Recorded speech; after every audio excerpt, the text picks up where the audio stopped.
Papua New Guinea is aiming to become the tuna capital of the world. The government's now building an industrial zone which will boost tuna exports and create jobs. But environmentalists fear the project will deplete Papua New Guinea's waters of the fish. Laura Kyle went to Madang in the South Pacific nation and sent this report. Some of the world's richest fishing waters lie just off the coast of Papua New Guinea. It's one of only 6 remaining breeding areas for wild tuna. But these days, Point Casper is struggling to get a bite. Since early tuna is coming here, when you go out fishing in the night, you could hardly catch fish. RD Tuna is a Filipino company. It came to Madang in the 1980s, running a cannery and a fleet of 16 fishing vessels. It helps process the 10% of the world's tuna catch that comes from Papua New Guinea. A modest figure, according to the government, which wants to make PNG the tuna capital of the world.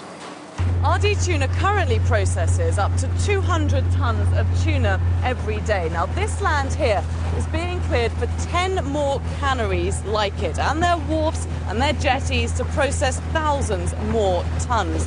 Now, the national government is behind this scheme. It's saying 30,000 more jobs will be created. The new plan is known locally as the PMIZ, a Pacific Marine Industrial Zone. It's a $300 million scheme with a $200 million loan from the Chinese already secured to clear the land and build the infrastructure. A vocal opposition, which includes Madang's Chamber of Commerce, says it's all happening too quickly and likely to ruin the town. Papua New Guinea's waters, they say, will be overrun by foreign fishing vessels, which will decimate tuna stocks. The PMIZ is likely to rape and pillage the entire amount. I mean, to be extremist about it. But we really have no holds barred exploitation of the stock now. Nobody's got any controls over who will be fishing this. RD Tuna is currently helping the government draw up a new tuna management plan and says there's no cause for concern. Because tuna to them is really very shall we say, important resource for this country. So sustainability is one of those things that they are watching. In the provincial governor's office, the jury's still out. He's supporting the scheme, but also wants to do the right thing by the people and harbours more than a few reservations.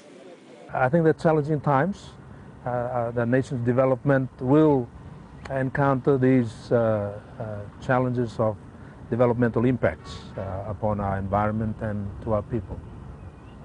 Point worries about the future. His son already works in the cannery and he fears a complete loss of his fishing way of life. The saltwater is gone, the reef is gone, social problems have already escalated and it's out of control and it's gone. It's gone. The PMIZ may yet make Papua New Guinea the tuna capital of the world, but that grand title will perhaps be a fleeting one with a dubious legacy for future generations. Laura Kyle, Jazeera, Madang, Papua New Guinea.